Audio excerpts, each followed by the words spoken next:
I'm going to share some photography and Photoshop tips to help you get amazing black and white photos. Adorama TV presents Take and Make Great Photography with Gavin Hoey, where you'll learn how to take stunning photos and then polish them in post-production. Here's your host, Gavin Hoey.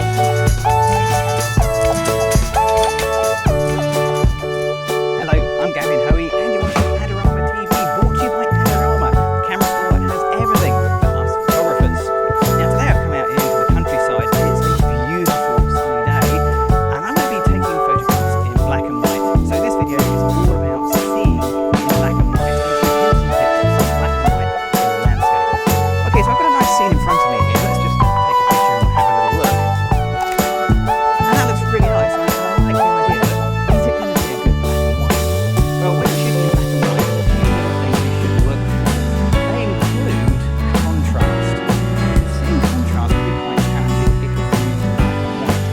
Here, we've got the greens and blues, so the contrasting colour with the sky, and I hope you can see it.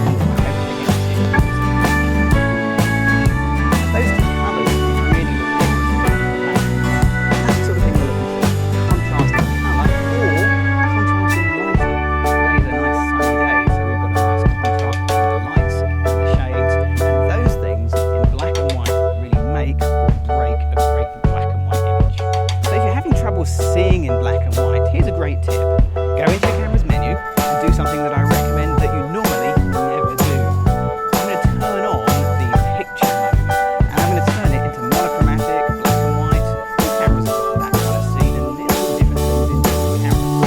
So why do I normally not recommend it? Well, if you're shooting in JPEG, that's all you're going to get, black and white. That's really not the best way to make a black and white image. However, you're all shooting in RAW, and if you're a RAW shooter, you get the chance to change it. It'll open up in Photoshop its colour, regardless of the setting you have on the camera. But by putting your camera into black and white mode and taking a picture, you get on the camera is a black and white image. And that helps you to see the black and white picture much better, to get an idea of whether this is going to make a great black and white or not. After a while, you'll start to get a feel for these things and you'll start taking better and better pictures. So let's get another one of these.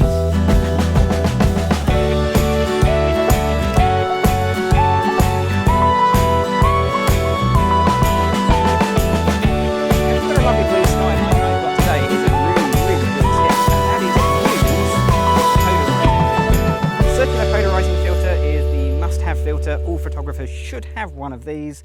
They do all sorts of useful things. They reduce reflection from shiny surfaces. They slow down your shutter speed a little bit. But today, they're going to make the blues bluer, the yellows yellower. It's going to make all the colours much more punchy.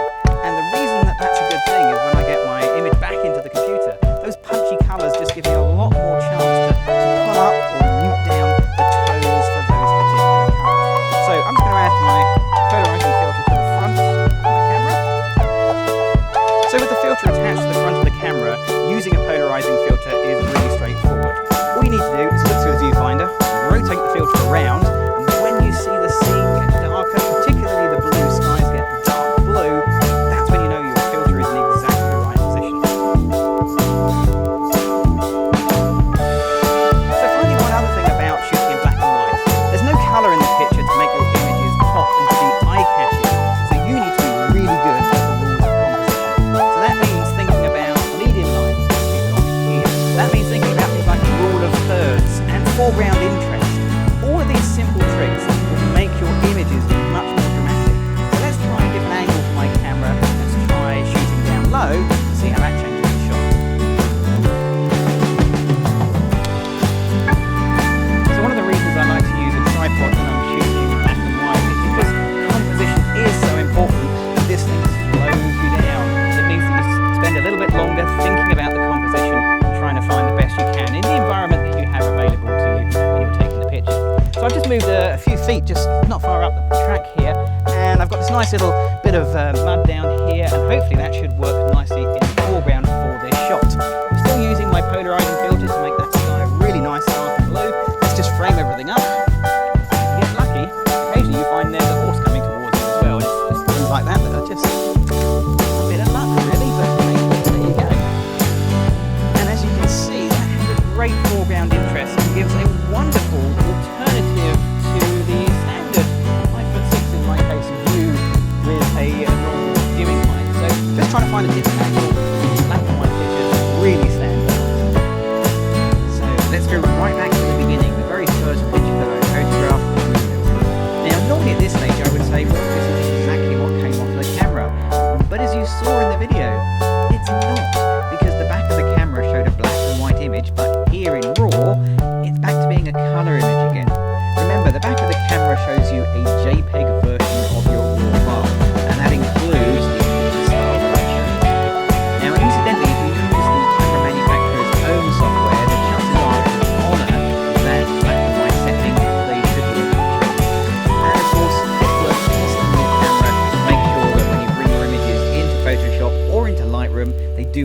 come back as colour before you go out and do a shoot.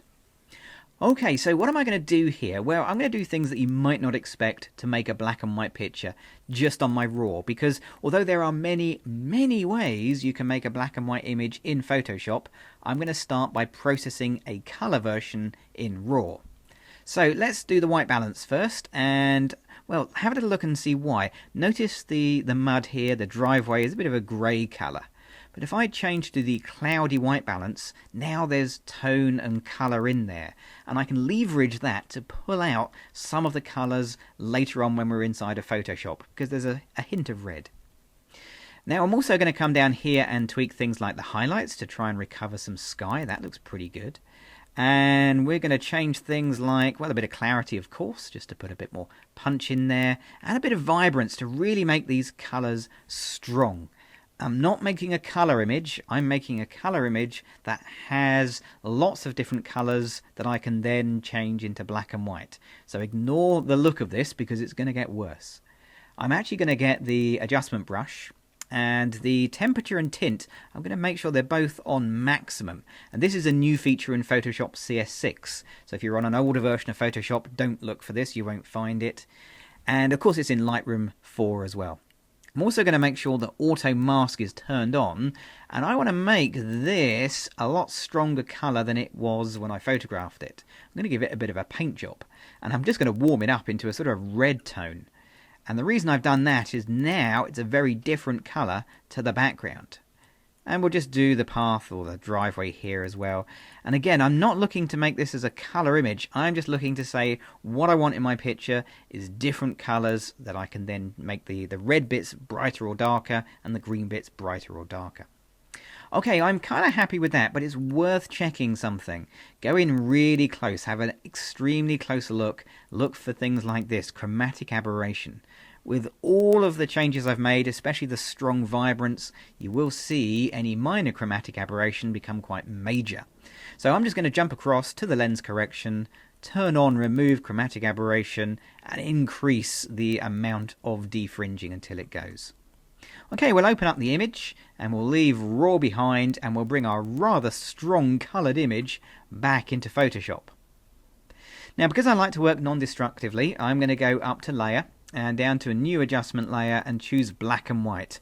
As I say, there are so many black and white methods in Photoshop. This is just one that works for me with this picture. You may find there are other methods that work for you with other pictures. Now I could use the presets, and these are great. There's a blue and green, just like filters I used to put on my camera many years ago. I actually like the infrared preset as a starting point because that's a nice effect I like to reproduce. I'm going to bring the yellows down because it's lost a lot of detail in those highlights, and we'll tweak it in a minute, but here's how I use the sliders here in black and white. Remember, we went to the trouble of making this windmill sort of an orangey red and the driveway an orangey red. Well, if I just move the red sliders, notice that those are the only bits of the picture that change their brightness and darkness settings, and I reckon we want to be down there somewhere. Yellows we know is the grass, I think I can bring that up a little bit, and also the trees. Greens, surprisingly, there's very little actual green in this picture, despite how it looked in colour, so we'll put it up to maximum. Cyans and blues, that's going to be the sky. Now, had I been using my polarizing filter, I'd have had even more strength on that sky, but nonetheless, I'm going to get quite a dramatic sky. Magentas, there were no magentas here, so I could put that absolutely anywhere, it really won't matter.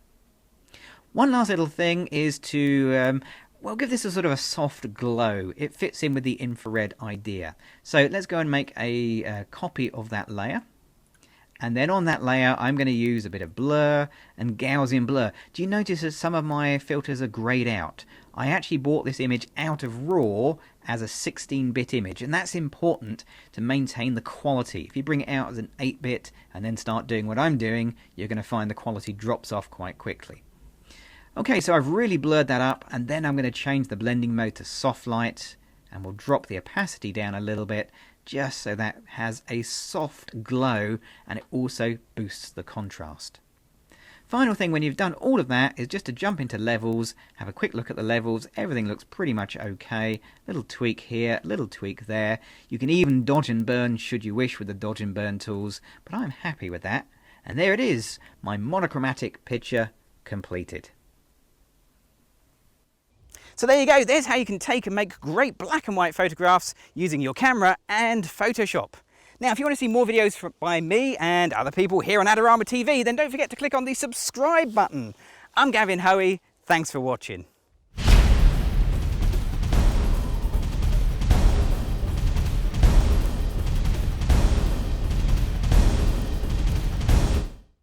Do you want great looking prints at low cost? Be sure to visit our easy to use online printing service. Adorama Pix has professionals who treat your images with the utmost care that you can count on. For a quick turnaround on photos, cards, or albums, use AdoramaPix.com.